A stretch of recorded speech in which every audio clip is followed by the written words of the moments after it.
แหล่งโบราณคดีบ้านเชียงอำเภอหนองหานจังหวัดอุดรธานี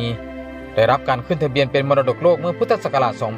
2535 เป็นแหล่งโบราณคดีที่สำคัญที่สุดอีกแห่งหนึ่งของประเทศไทยวันนี้เราจะพาทุกท่านไปทำความรู้จักกับแหล่งโบราณคดีบ้านเชียงหลุมขุดค้นบ้านโพสีในอำเภอหนองหานจังหวัดอุดรธานีครับเป็นหลุมขุดค้นแห่งแรกของแหล่งโบราณคดีบ้านเชียงเริ่มมีการขุดค้นในปีพุทธศักราช 2515 นักโบราณคดีพบหลักฐานการตั้งที่อยู่อาศัยและที่ฝังศพของมนุษย์ยุคก่อนประวัติศาสตร์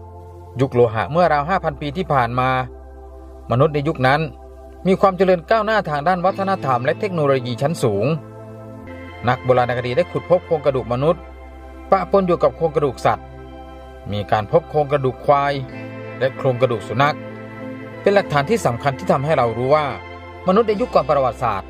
มีการทำปศุสัตว์